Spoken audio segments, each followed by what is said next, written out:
You're listening to Let's Stay Together, a podcast about Fruits Basket by Natsuki Takaya. I'm Ellen. And I'm Kayla. And today, we're talking about chapters 100 and 101. Yay. Oh my god. Yeah. Also, thank you all for tuning in live last time if you were able to. That was fun. Mm-hmm. It was a good time. Yep. I listened to myself struggling to play ukulele when I lightly edited it. That was a good time. You did it good. I'm proud of you. I live to serve you all, really. So we're recording on Sunday, but tomorrow, well, by the time this comes out, the first episode of the season 2 of the anime will have come out, which is exciting. Yay! How about that episode? So good, right? It was definitely an episode. Yeah. Definitely some things happened. Mm-hmm. What will Tohru and the gang get up to this time? We'll have known. Who knows? Who knows? So yeah, because the new anime is coming out, that means we're going to be having anime breaks again. Yay. Yay. And I think we'll try to release them on Monday, just like we used to release them on Friday before the episode came out. So I think we'll try to do the same thing. Because I think they're being released around the same time. They're being released in the afternoon. So it'll be a good time. You can catch up Monday morning and then watch the anime in the afternoon. It'll be a good time. Mm-hmm. All right, good. Announcement's over. Let's do...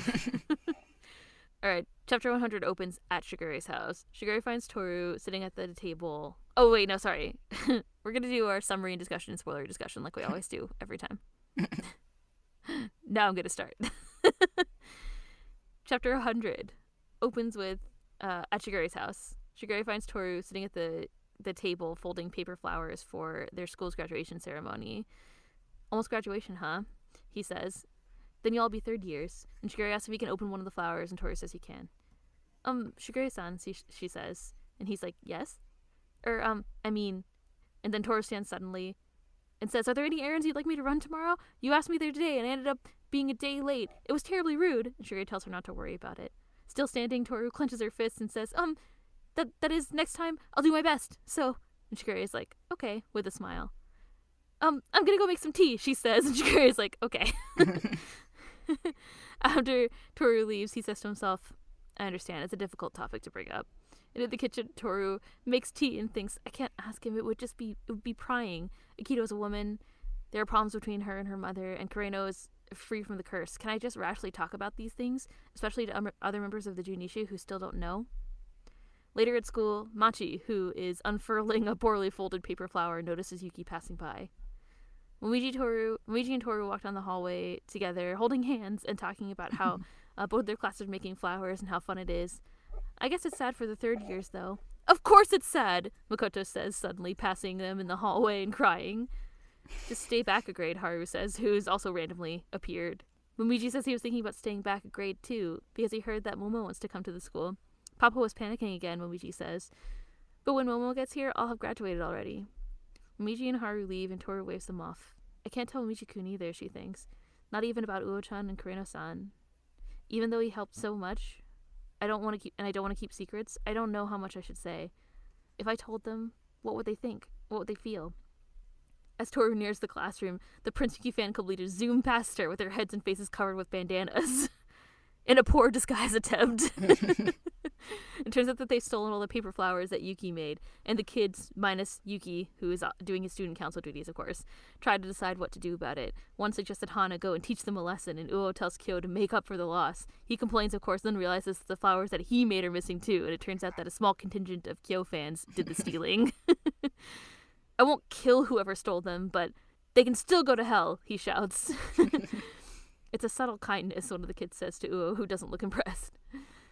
They wonder if they should go about making more to make up for the loss, and then they're all like, screw this, let's go get those girls, basically. I love the ghosty panel with like the tiny grumpy ghosty Kyo in the corner. And the rest of them are like standing off to the side. Yeah. There's some good ghosty panels in this chapter. I hope everyone's happy. As happy as I am, at least. Tohru protests, but the mob has spoken, and they leave to find the responsible parties, leaving Kyo and Tohru alone to guard the remaining flowers. Elsewhere at school, Yuki makes the rounds, offering to help other students with their graduation ceremony prep, and they're all super excited that he talked to them, but then they're like, oh no, we couldn't possibly ask you for help, and so he continues to wander. He sees a group of kids joking and thinks it looks fun. A girl in the group reaches out and touches the arm of one of the boys in the group. Yuki watches almost sort of like enviously, then sighs and smiles ruefully and then continues down the hallway. But suddenly, Machi appears from around a corner in front of him, panting. Huh? He surprised me. What's wrong? Why are you out of breath? He asks. When you wander around in a strange pattern, I can't predict where you'll go, and I lose sight of you, she says. Oh, Yuki says. You mean you were looking for me? I'm sorry. Did you need me for something? No, Machi says after a pause. Hang on a second, he says, following after her after she turns and walks away. You ran around looking for me when you didn't need anything? I did have something, she confesses in her Machi way, and he asks what it is. I wanted to say hello. I noticed you, and I thought I'd say hello, she says, but you kept wandering around in an unpredictable pattern. Yuki thinks, just to say hello? She would have seen me later anyway in the council room. She was chasing me for that? But she didn't go to anyone else, did she? Yuki contemplates, and then blushes, and then he pats Machi on the head, and she's surprised at the gesture. Thank you, he says. Machi turns and throws the paper flower at his face. Ow, what was that for? He asks. And what is this? It's a flower, she says, and starts to walk away again. Wow, is it really? It's a flower, she says. Back in Class 2D's classroom, Kyo complains that the other kids are taking too long. I bet they found another game and got sidetracked, he says. I think those guys live for the moment. Tohru looks up at the sky through the classroom window, and she remembers Kureno again. Kyo-kun, she says, if there was someone whose zodiac curse was broken, what would you think? What would I think? I don't know, he says, and then his expression changes. He looks upset. Cut it out. Don't ask what-ifs about the curse. Tohru's taken aback and looks away. Hey, he says, why are you all depressed now? No, I'm sorry. It was thoughtless of me. I'm sorry, she says. Wait, don't apologize, he says, and then he holds out his hands toward her. I'm not actually mad or anything. Was it how I said it? Was there something wrong with how I said it? Look, I'm sorry. I'm kind of direct, okay? What do? I don't want to trouble him, but I can't face him, she thinks. I feel like I'm going to cry. Kyo unfurls one of the paper flowers and hands it to her apologetically. She blushes and smiles, a small smile, and takes it from him. Right on time, the other kids come back to the classroom and announce that they have apprehended the criminals and that they will be remaking the flowers that they stole. And Kyo looks out of the window. At the main house, Shigure visits Akito and offers her a paper flower.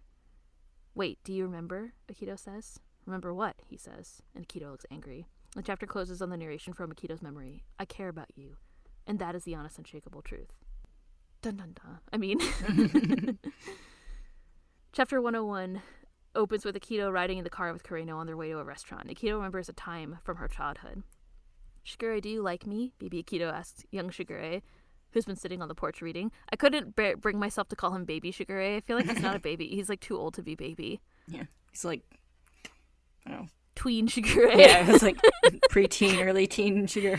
It's hard to tell because he's also wearing like a button-down shirt. Like normally I kind of like assess their age by their like school uniform. Mm-hmm. But he's not wearing a school uniform in this, so I can't really tell. We kind of saw him before. I think, and yeah, I don't know. Akito looks to be like a child, and Shigure and Hattori and Ayame seem to be quite a bit older based on when we saw like the memories in the past and stuff like that. So young Shigure he gets to be. Anyway, I just felt like I need to explain myself. Shigure, do you like me? Baby Akito asks. He says. Are you asking everyone in Zodiac? I asked you a question. Do you like me? Akito says. Shigure smiles, an almost sheepish smile, and stands. He walks out to the garden and plucks a flower from a nearby bush and gives it to Akito. I care about you more than I care about anyone, and that's the honest, unshakable truth. I love you, Akito. He leans in and kisses her cheek. At Shigure's house, Yuki helps Tohru with the dishes. Oh, Isuzu-san, Tohru says out loud, with no context, and Yuki asks about it, and Tohru says it's nothing. But then she thinks that she could probably talk to Isuzu about the things that she learned from Kureno.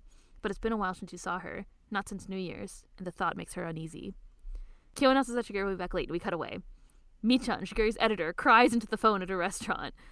Please, you have to come save me. I think I've tried hard enough already, and I don't have the confidence that I'll be able to stay sane long enough to make it home safely tonight. The person on the other end of the line says that she worries too much, and besides, didn't she say that Shigure was handsome before? Did you know, that Michan says as she cries, that there's a devil who pretends to be human adrift at sea and gets on the boat? And the person on the other side of the line is like, what? Michan recovers enough to go and find Shigure, who's speaking to a man and a woman. The woman says that he should say hi to Akito, but Shigure bails as soon as he sees Michan. Michan suggested if those people are his friends, he should drink with them, and he's like, why would I drink with my parents? And she's like, those were your parents? And just like a double take. He explains that the upper echelon of the Soma family are having dinner at this restaurant, and Michan comments on how incredible the family is. That's right, Shigure says. Even the difference in social status between you and Michan is tremendous, and Michan says nothing but reacts with a panicked expression. I think it's implied that there's something going on between them. I forget. There wasn't anything about this in the manga, right? That we had seen. No, I think they had like their little meet cute. That's right. They did have a meet cute. They just I was a little confused because in the anime they expanded on their meet cute a little bit more. Yeah. So, and we had talked about that in our anime break. More anime breaks coming soon. I mean, but anyway, yes. It's implied that Shigure knows something about the two of them, I guess, based on her reaction. They spot Akito arriving and speaking to Shigure's parents, and Michan comments on how young and pale the head of the family is. Shigure lingers just long enough for Akito to see them leaving together. He turns back with a wry smile over his shoulder at Akito. And Akito again remembers the same memory as before in the car. Shigure's mother says that she tried to get him to say hello. Forget it, Akito says. Come on, Kureno.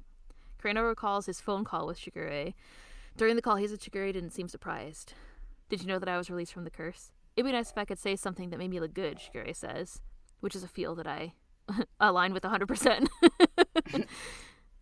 But it was just a hunch, unfortunately. But now that I'm hearing it, I feel a little better. That would give him a reason to keep you by his side forever. He wouldn't want people to find out. He's so desperate. It's sad.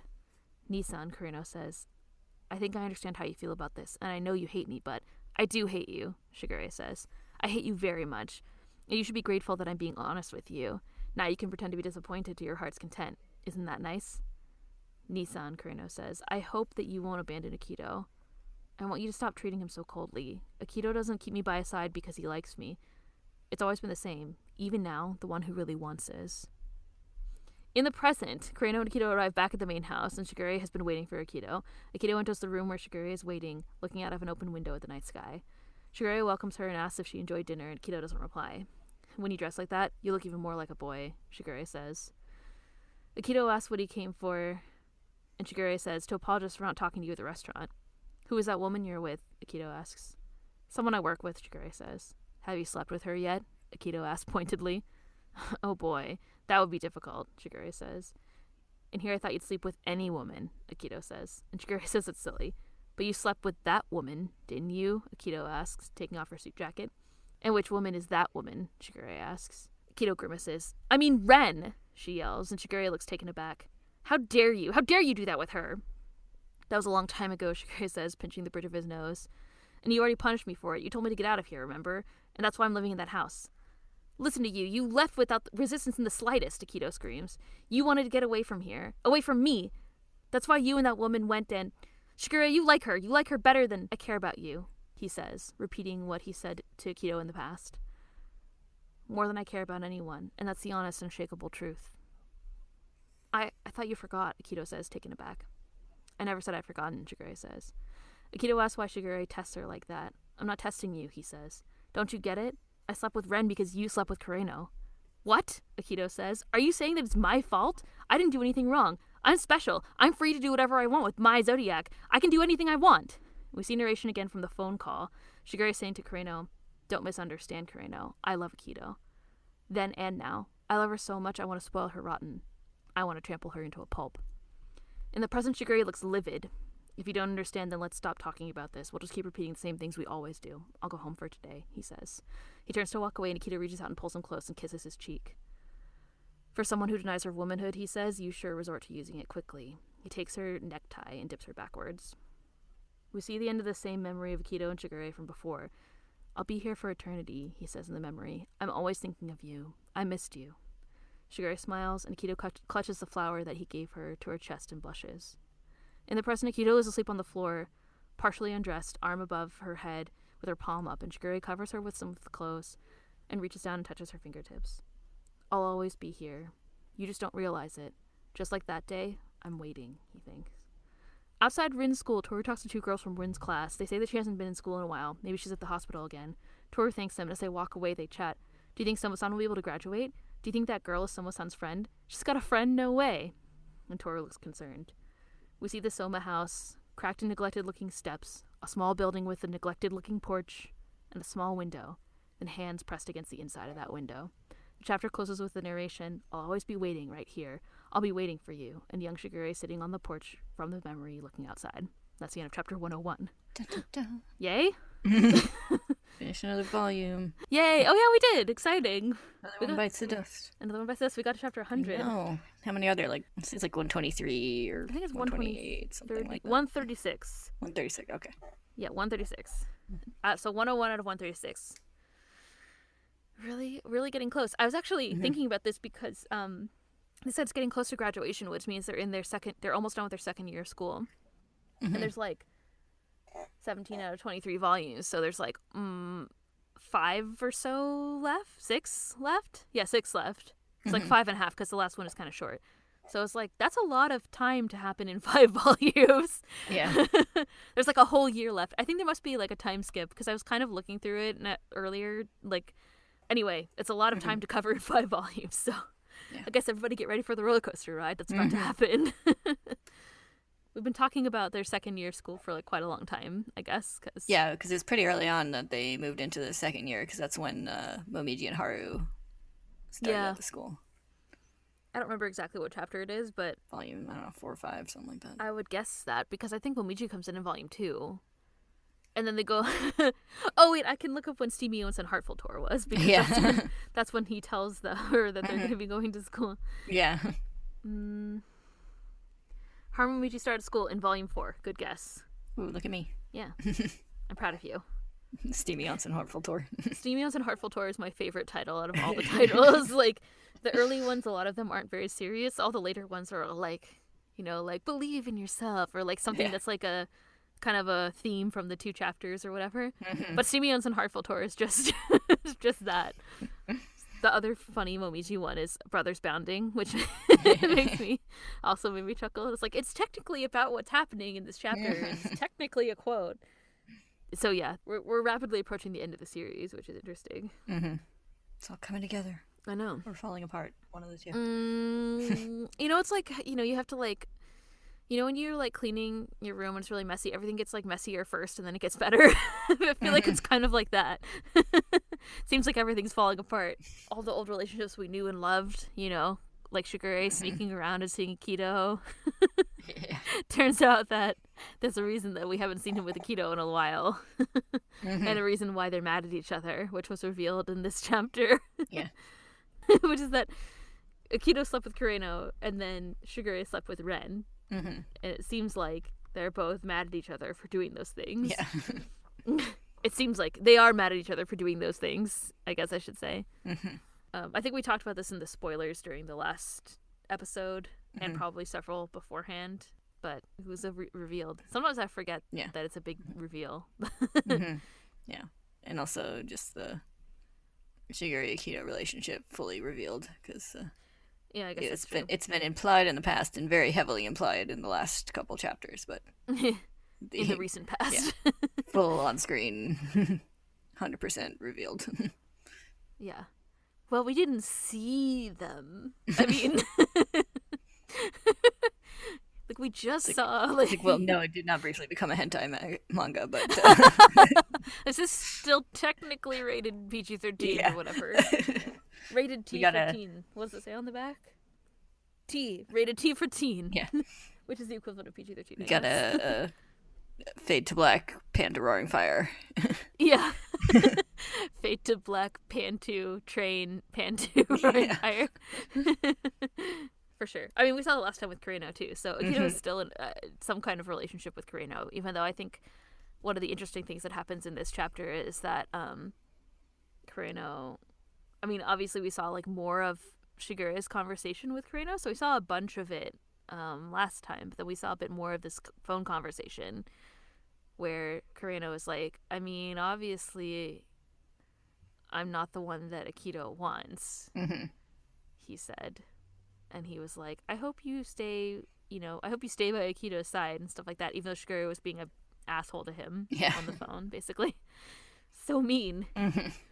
It's heartbreaking when Shigure is like Shigure is like, I fucking hate you. And then Kureno still calls him, like, Nissan. Like, he still, like, calls him, like, older brother, even though, and they're, like, not related. It's like, he's still, like, I guess is respectful to Shigure, even though Shigure is being such an asshole to him in this conversation. Yeah, and really at the beginning of chapter 100, there's, like, a cute little sketch of them as kids that shows that, like, Kureno looked up to Shigure. Yeah. When they were little, so... I mean, I don't know. I guess, like, the four of them, like, Ayame and Hattori and Shigure, and then also Kureno were pretty close as kids. Yeah, it kind of seems like Kureno was kind of the, like, tag-along little brother kind of figure to their little trio, so... I mean, there's too many personalities between the three of them. He would have to be. Yeah. It seems like that. And it seems like Ritsu is kind of, like, awkwardly too young to, like, be part of their group. Mm-hmm. I think we talked about before how, like, Ritsu seems to be pretty close to, like, Kagura, for example. Yeah. I think they're, like, kind of close-ish in age. Yeah, and they seem to... We've seen them, like, seem to have a fairly good relationship in a couple of, like, random panels and stuff, so... Mm-hmm. But yeah, so I don't know. So it is. I just felt like it was like really harsh when Shigure's being super mean to him, and then Kureno is still like being really nice to Shigure. Yeah, it's sad. I guess, or like being as nice as possible. Mm-hmm. It is only because he cares about Akito. Like he's kind of. It seemed like Kureno was like, "I hope that you stay by Akito despite all of this stuff," and then Shigure is just like, "I hate you." Yeah. So, which I guess on the one hand is understandable, but on the other hand, it's like, can you chill? Like, I don't know. Yeah. The whole thing is fucked up, but yeah. But yeah, that's the crux of the big reveal is from these two chapters, following on from what we talked about in the last 4 chapters. Yeah. Lots of soap opera drama. It is kind of at this point. It was pretty dramatic. It's like these are all the 1-2 punches of actually it gets there's a bunch of, like, romance, too, because there's all the stuff with, like, Kyo and Tohru and then Yuki and Machi that happened in these chapters, too. It's the drama I always wanted. Yeah. I mean... You slept with my mother. Well, you slept with my evil twin. Wait. I think Shigure is the evil twin. I was like, how am I going to hold back all my Shigure hate this episode? I don't know. I'm waiting for his redeeming qualities. I want to believe the group. Yeah, he's in rare form in these chapters. There's like, I guess you could make an argument that he was kind of being nice to Tohru in the first part where he was like, he came and sat with her and tried to make an opportunity for her to ask him questions, and then she just like couldn't do it. Yeah. And he was like, oh yes, I know it's hard to talk about. Even though he set it up in the first place, but you know, whatever. Well, actually, I guess, Kureno called masked, but he didn't warn her. Yeah. I feel like Shigure's life would be easier if he just told people things instead of being sneaky. Yeah. But then there wouldn't be any drama. I was thinking about that also while I was writing this. Where I was like, it'd be so much easier if Akito and Shigure just like talked about their feelings. Yeah. Instead of him being like, instead of him being like, I'm gonna meet with my editor and make Akito jealous and sleep with her mother. And pretend I forgot about our like important moment and in her childhood. Yeah. I was like, oh, that wouldn't make a very good story for us, I guess. Yeah. Like there's just so much calculated dickery on his part in this chapter. This is what I'm saying. Like, I feel like I heard comments. I see people's comments in the fandom that are like, Shigure, he's good at heart. And I saw people, I've gotten the comments. I've read the emails. I just still don't see it yet, okay? Yeah. I'm waiting. I want to find the redeeming qualities, but I haven't seen them. I'm sorry. I'm sorry to everyone who has to listen to my rants. Yeah. I don't think he's evil, but he's not a good person. Like, he's not being a good person right now, for sure. But I think, and people are like, oh, but he took in Tohru. He's nice to Tohru. It's Dad Gure. He's being good. And I'm like, yeah, no, I don't think so. Yeah.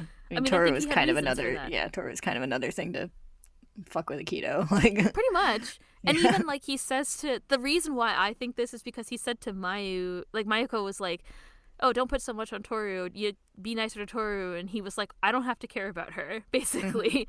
And that's why I think that her being there doesn't mean that much to him other than for another way to fuck with Akito, basically. Yeah. Like, I think we do get some indication that, like, he feels bad for, like, using Tohru in whatever ways he's using Tohru. Like, he has some moments that it seems like he's like, man, she's a really genuinely good person and I'm awful for doing this, but not enough to like not do it.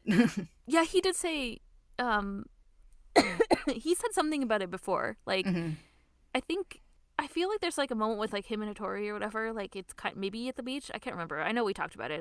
I don't want to Google look in my notes right now. But there's a time where he's like, yeah, like you're just like too nice for me. Basically, he says about her. Because he's like, I'm a terrible person. It's like, yeah, he has right now you are being an asshole. Yes. Yeah, he has the thing that I kind of like enjoy in a character where they're like very self-aware of like their own like awfulness. Like Hattori says, like the worst thing about you is that you know all this, but you like don't change it or whatever. I agree that he's a wonderful character. Yeah, like I enjoy characters that like are bad people and kind of, or like not bad people, but like are very flawed and like know what their flaws are. And like he leans into his flaws. But it's a kind of flaw that I feel like it's just like I can't find. I haven't yet found something about him that's particularly endearing in a way where it's like, okay, I can relate to where you're coming from as a character. I think these chapters show that like that's kind of my problem. He's like so single-minded in his like Akito related stuff that like any like good qualities are like not coming through because he's so focused on this and it's bringing out the worst of him. Like it's entirely possible that he has other good qualities. Yeah, like I think I just have trouble seeing his motivations being beyond trying to fuck with Akito. Yeah, like I don't like I agree. I don't think he's like I don't think he's an evil person, but I think he's like I wouldn't say that. His motivations are very selfish and he doesn't really care how it affects other people. That. Yeah. He says it directly. Like, I don't care how this impacts other people. I'm just going to do this thing. So. Yeah, what's the thing he said? Like, people who like care about it should be the ones to do something. People who care should do something. It's a great. In my real life, I just want to say that all the time. But it's like, he says those who care should do something about it. I think it was something exactly like that. But anyway, I'm waiting. I'm waiting, people. I'm waiting. I haven't seen it yet, but I want to believe you. Trust me. I want to believe the Shigure like I think he could have like good qualities underneath that are being obscured by his like single-minded, selfish, Akito-driven goals right now.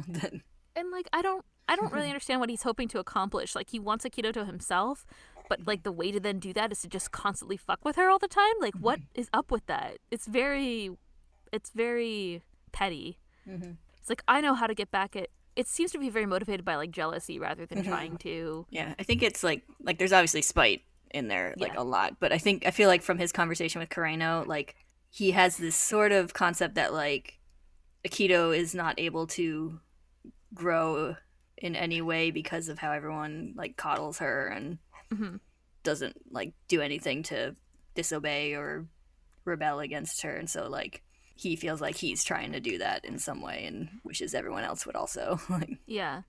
And like I don't disagree with that. It's I think that's actually pretty obvious in this too, because Akito is like, I can do whatever I want, and Shigure's like, well, if we're just gonna argue about this the same way again, then I'm just gonna leave. So like I think that motivation is like that your description, and that's also a description of Shigure's motivation that I've heard from other people. I agree that is probably his motivation. It's just so extreme. Like it's like, no, I'm not just gonna like disobey. I'm actually gonna do things that emotionally torment her. Like that's the line that I can't really like get behind. I mean, you can kind of. It does kind of seem like that's the only thing that would get through to Akito. Seems like. So, well, that's what like, I guess that's why he tries to do things that are so extreme. Like they've obviously both like spent a lot of time very calculatedly trying to hurt each other. Like yes. Basically. So, they're perfect for each other. It is they're a great couple. They really deserve each other. None of them deserve Kureno. I mean, Poor Kureno. He's not boring. He's just sad. Yeah. Okay? He's so sad. I motioned that Kureno is sad and not dull. Maybe my opinions are controversial. In conclusion, I think Shigure is a great character, but not a great person. We've said it before. We've said it before, and I'll say it again. And I think it's like he's a very interesting character. I think you can definitely understand his motivations and thought process, even if you don't agree with them in any way. But I think he's relatable. I mean, it's like the side of yourself that you wanted, the things that you think to yourself, like, I should do this thing, and then you never do it.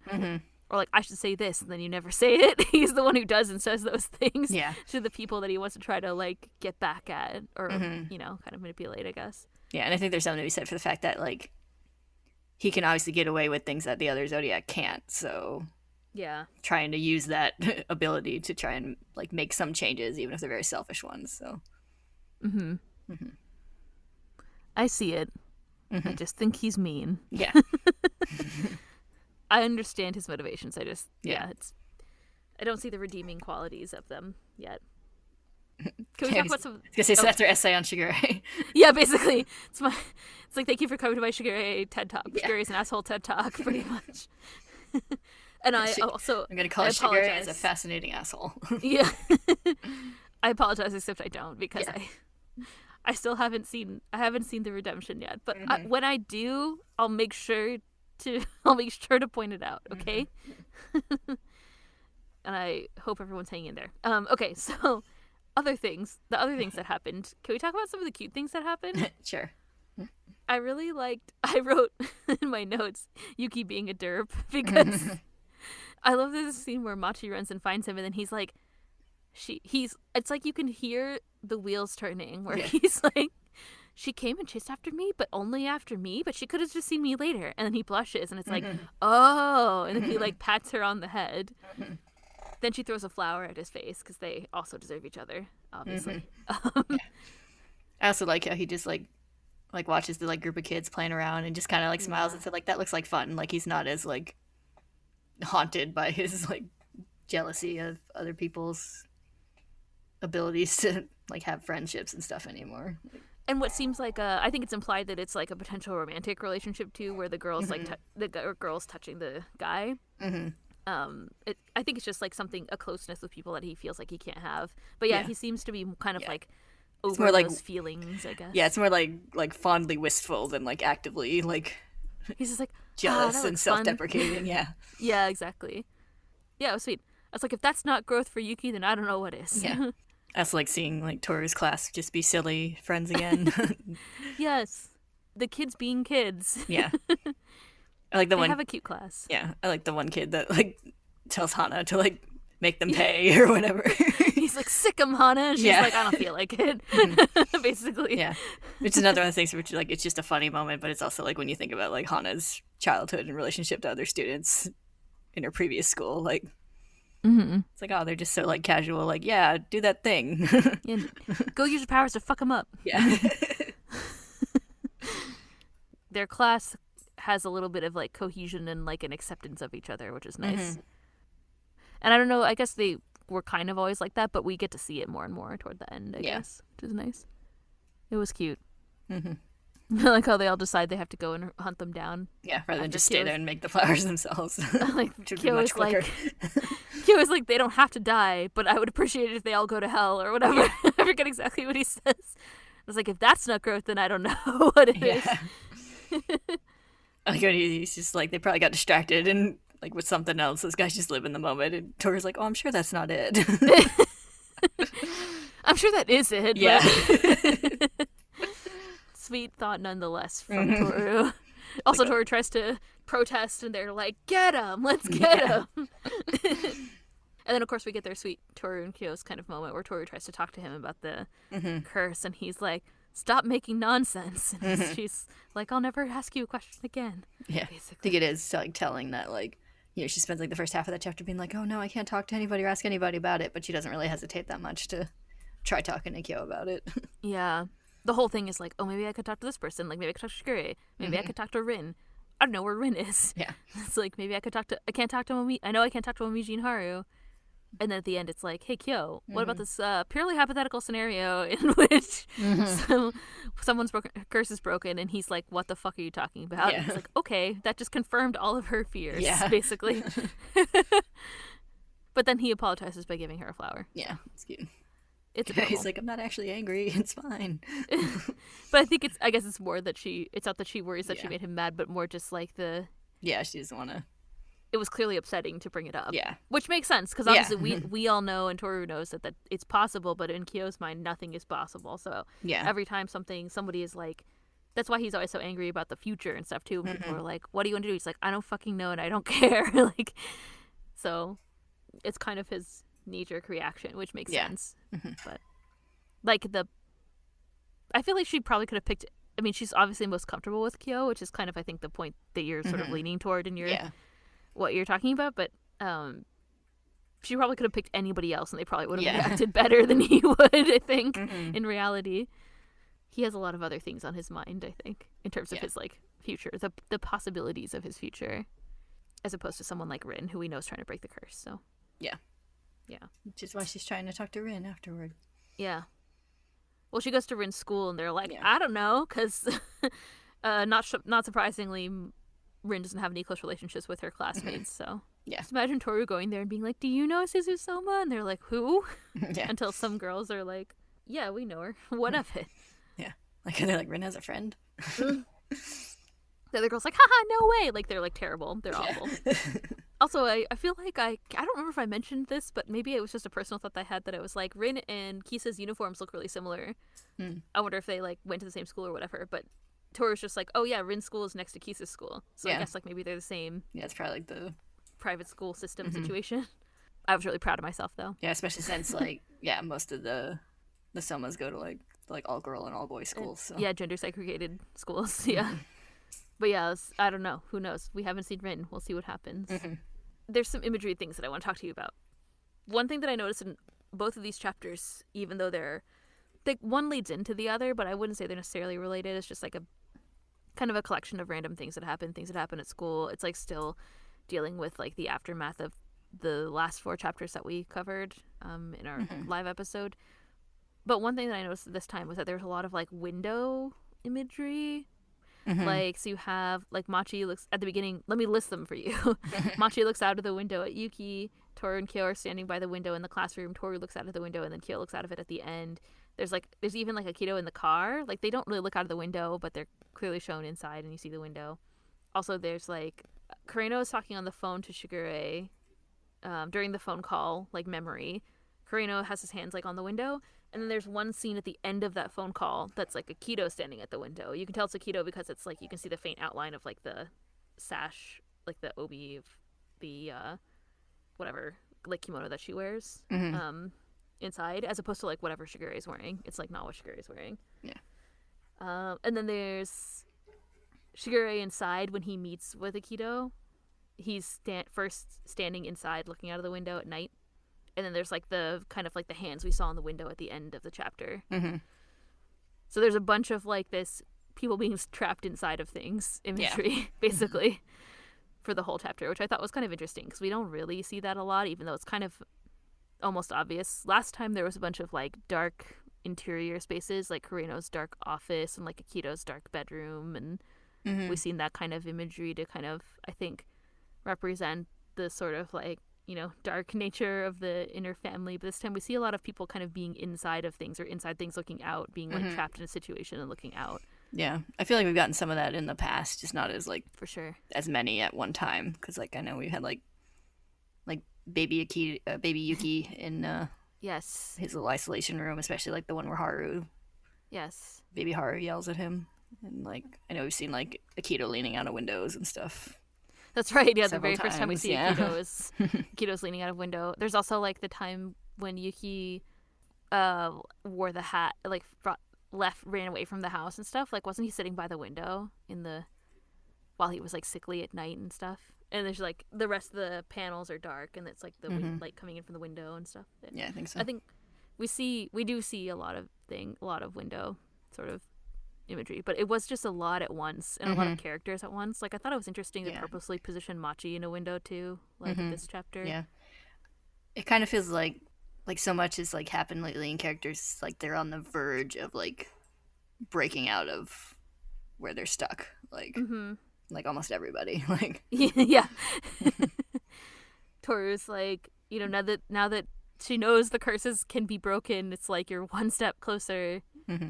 She kind of like they're inside looking out of the window. Machi's we kind of know what her situation is. Like, she's living by herself in sort of a weird family situation that Kakure says that she can't break out of it yet and stuff like that. Yeah, like, we've had her whole thing about like her feeling like people can't change, but Yuki changed, so maybe she can change. Kind of.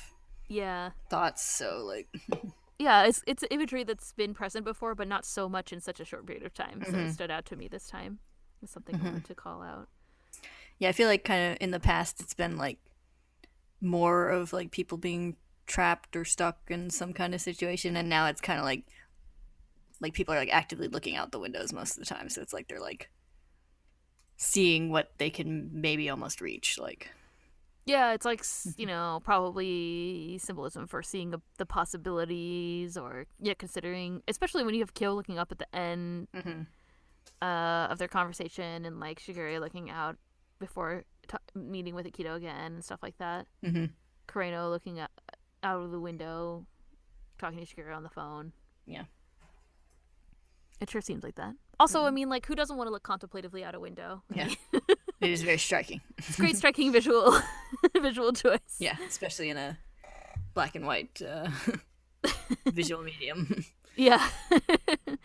Lights and shadows, good stuff. It's good stuff. I really enjoyed, actually, I think about it, I was still thinking about it, but I really enjoyed the Kureno's dark office last time. I don't think it's meant to be that enjoyable, but I was like, this is nice. Like, you can tell that it's dark. Sometimes in manga, it's hard to tell when things are, like, really dark. I felt like she did a good job representing it. I just want to say it one more time. I mean, but yeah. Anyway, that's something I just wanted to point out. It was an interesting choice to have people like Machi be like, I saw you out of a window and now I'm coming to run and meet you. You know? Yeah. Machi's like, Yuki's like, did you want me for something? And she's like, no. Well, yes. And he's like, which is it? Yeah. It's a great running joke that I never really noticed until this time. Yeah. Yeah, I loved it in that previous chapter where like Yuki and Kakure like identically said like, which is it? And it's like, again. Is this the leaf that Yuki brought you? No. Well, maybe. Which is it? Did you want to see me? No. Well, maybe.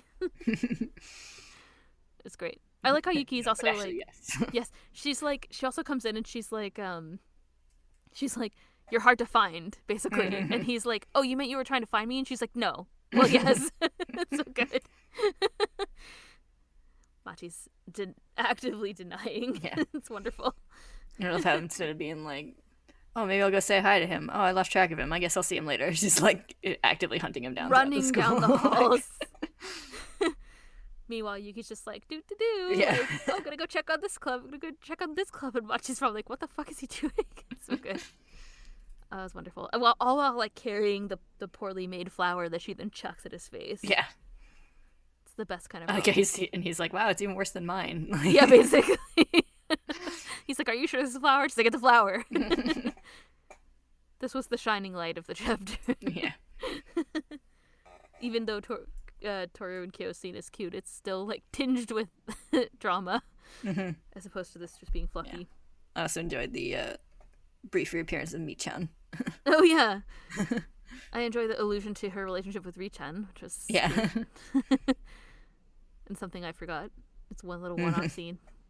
It was wonderful. Her like sobbing on the phone to her boss or whatever. She's like, I assume it was her boss, but I love how she's like, there's a demon that tries to convince people it's a lost sailor or lost human. Gets on boats. And the person is like, what? Yeah. I love it. There's like a little subtitles. Just like, yeah. And there's little subtitles just like talking about a movie or something. Yeah. But I like the way that it's phrased in this is like, did you know that there is a, like, as if you saw like, yeah. What I imagine is that she watched, like, if it was America, it would be like she watched a special on like Discovery Channel that was like creatures of the deep. And it's like, it's rumored that there's a like a demon that disguises itself as a human. I did enjoy seeing Michan be dramatic one more time. Do we have more things to say about this chapter before spoilers? I don't know. I don't think so. Let's see. Oh, I have something about giving flowers. Yeah, that was Flower's note. Okay.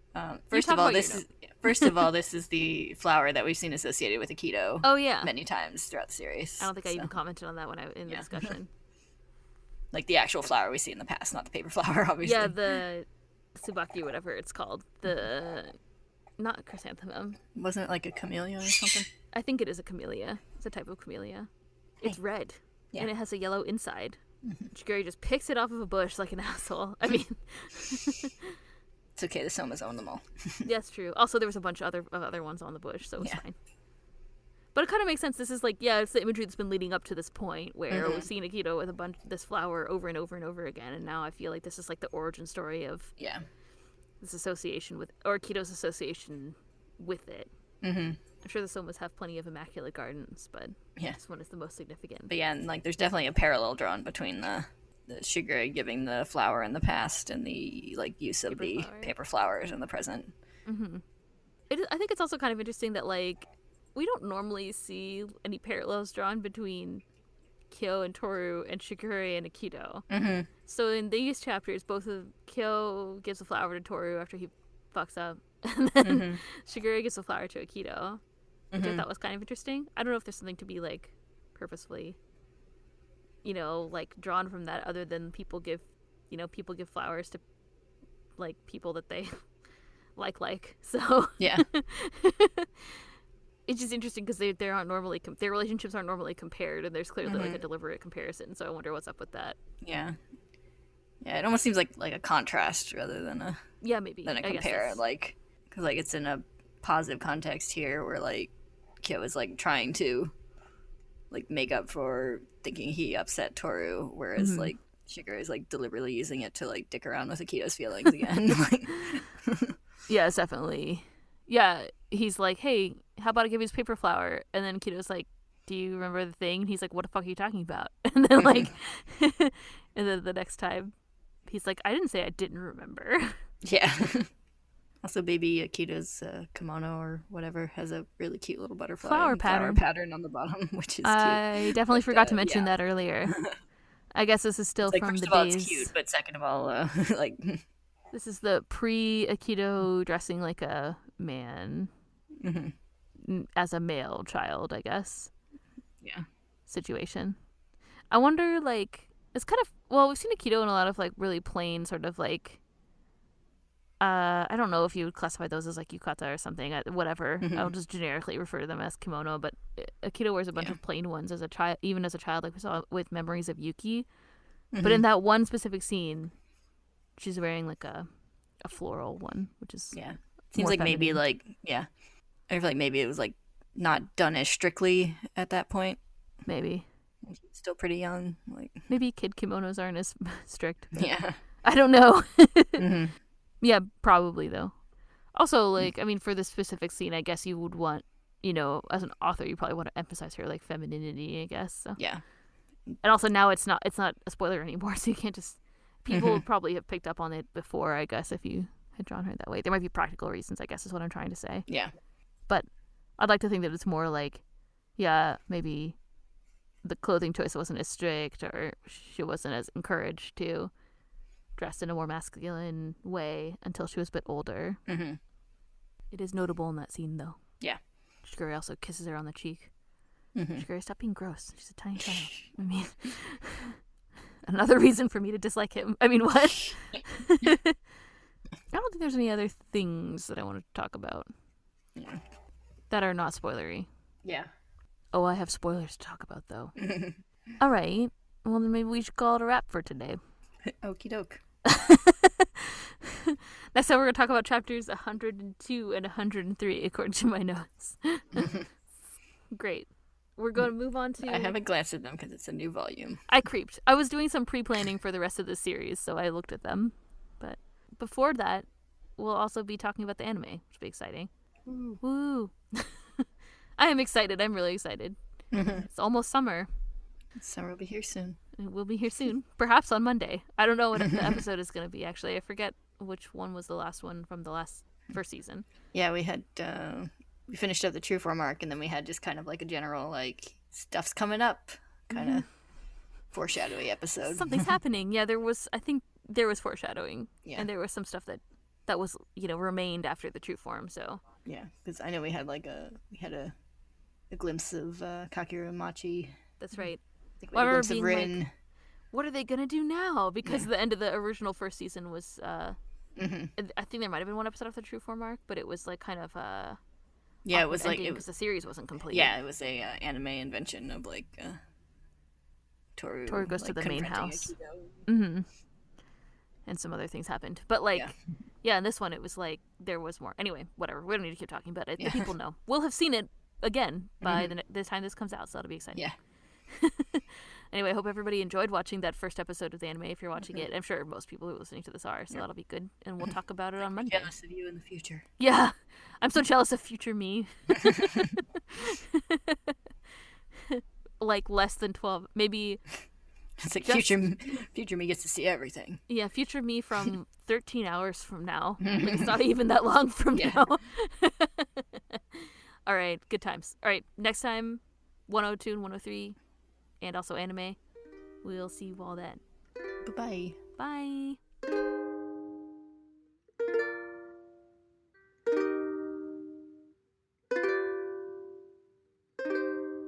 Okay, we're back to talk about spoilers. Yeah, I thought I was gonna have like any spoilers, and then Tohru was like, I haven't seen Isuzu since New Year's. And I was like, oh no. Right. My note just says Rin with like a scream face emoji. Yeah. But that doesn't happen for like a couple of chapters, so that like lingers for a little while. What's actually next? I can look in my cheat sheet. Machi. Oh, it's Machi. That's good. And then Makoto graduating. Oh yeah. Motoko. Why did I wrote this wrong in my notes even? I guess. Well, I mean, technically Makoto graduates too, so they both do.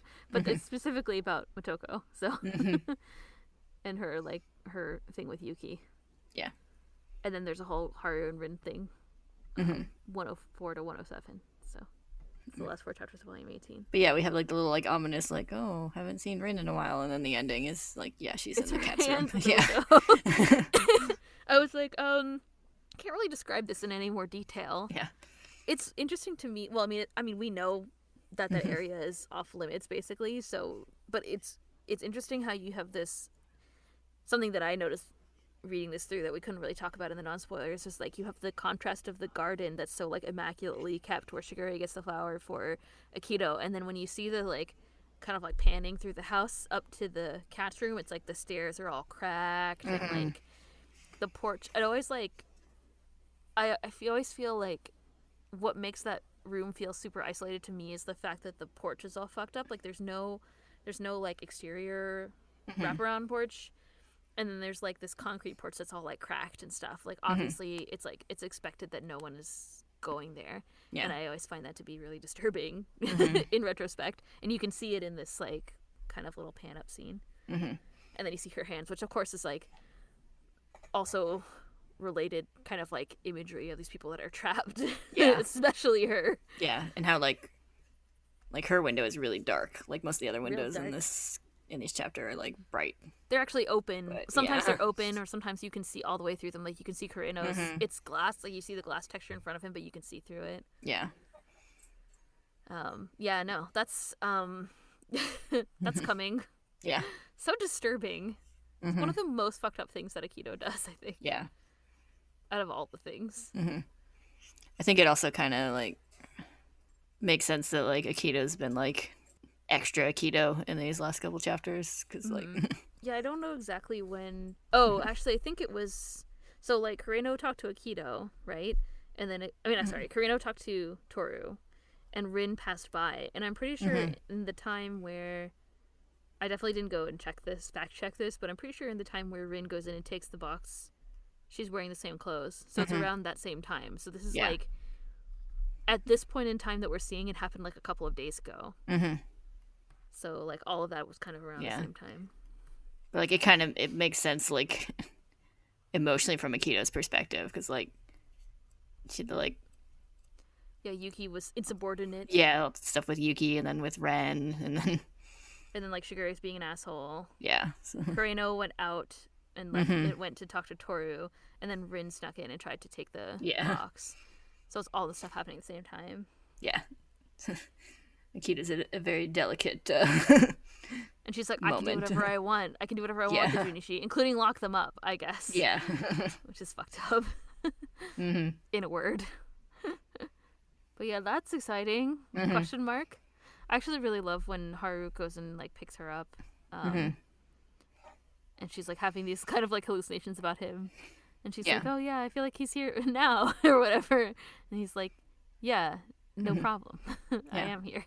Also, Convenience Store Man gets to be an actual superhero for a little bit. Yeah, he did a good deed. I like how he's the maid. The maid. That scene is really great too, where the maid tries to kind of like sass him, and he's like, and then she kind of freaks out and is like, she won't eat, and like all this stuff is happening. Yeah. And Kureno is like, okay, fine, just go call an ambulance or whatever, like, or get a Tori or whatever it is that they do. I forget exactly what happens. Yeah. Yeah. I think that like the maid gives him the key because like she's like freaking out a little bit. That's right. I know she was like, well, she doesn't want to get in trouble. Yeah, she says something about like her, like one of her relatives is like sick or something, and the Somas, are, giving her the means to take care of them, and so she's like terrified of upsetting anyone, but also like this is wrong. So yeah, everybody's like, this is fucked up. Yeah. Yeah, it's crazy. But that's coming soon. Great. Yeah. So looking forward to it. So great. But yeah, I think one of the like older maids too is like, I think one of the older maids too is like, why were you like disobedient to Akito or whatever? And it was like, you fucking knew. Like, yeah, really. Exactly. Yeah. Yeah, I think Kureno does that. I think that's a conversation with Kureno, if I'm not mistaken. Yeah. Yeah, basically. That one maid, I really wish she had a name. I wonder if she does, but she's... The evil maid? Or the good maid? The evil maid. The one with the bun. Yeah. Evil's a harsh word. The one who... I don't know, she's kind of evil, because she kind of goes along with everything. Yeah. She doesn't have, like, the motivations like Akito does, like, all the fucked up childhood and stuff. Kind of worse than Akito in some ways. Because she's just like, this is the social order. Like, I am down with all of this. Akito is special. And it's like... people like Kureno are like, I don't think so. Like, could you not let people stay locked up in rooms? Like, this is fucked up. Yeah. But yeah, I briefly brought it up. The reason I was looking through all the things is because, like, I don't... So, yeah, they say... Shigure is like, oh, you guys are going to be third years soon.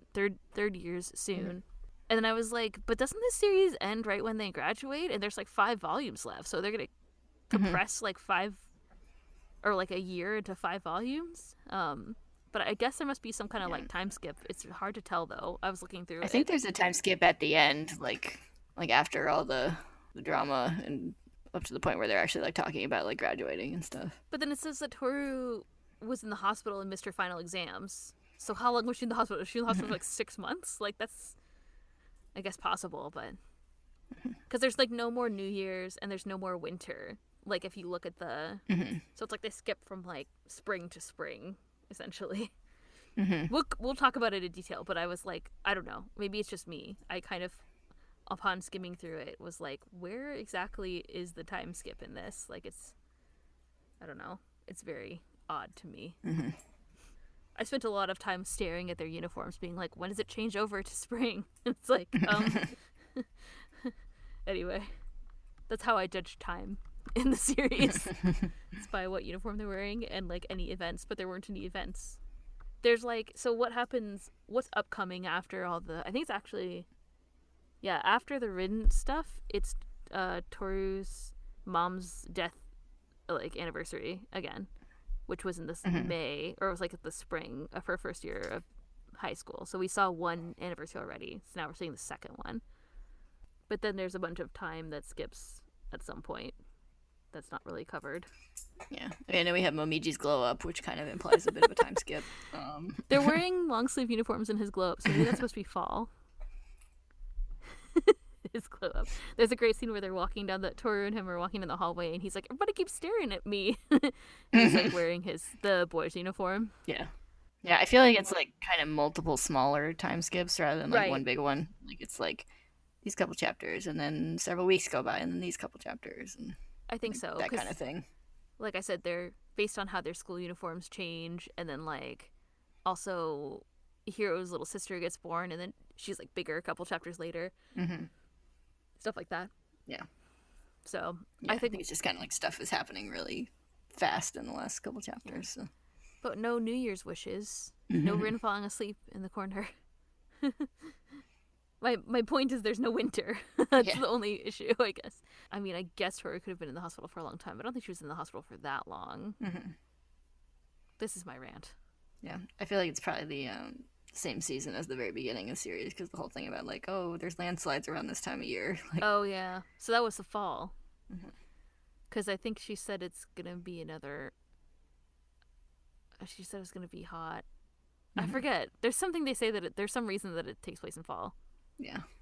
And then the Culture Festival happens pretty soon after, and that's in the fall, for sure, we know.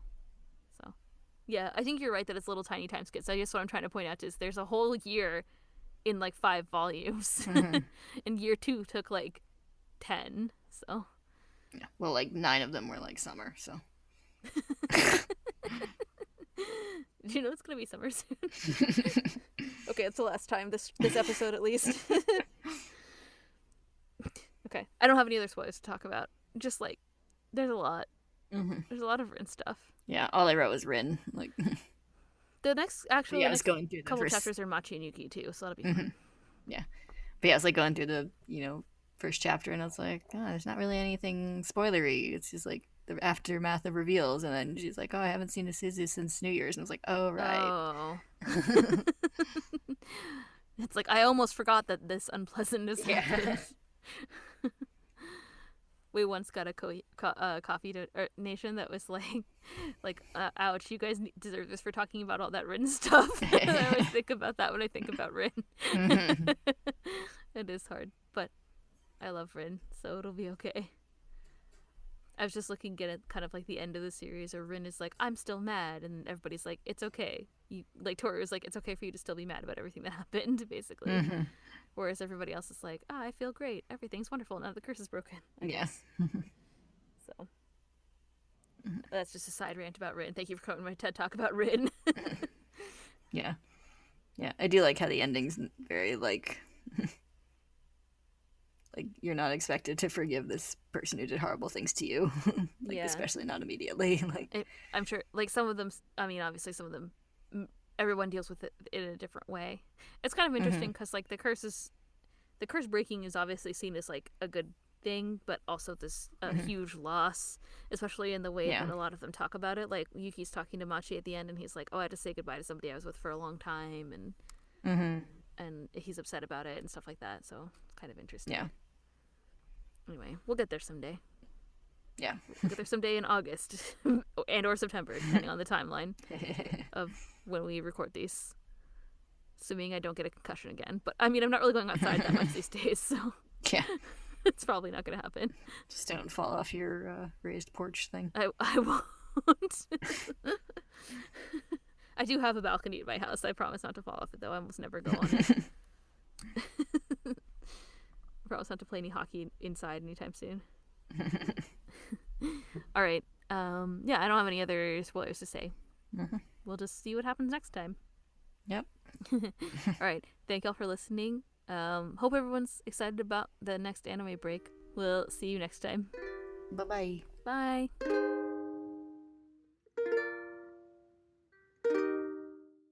it's more like...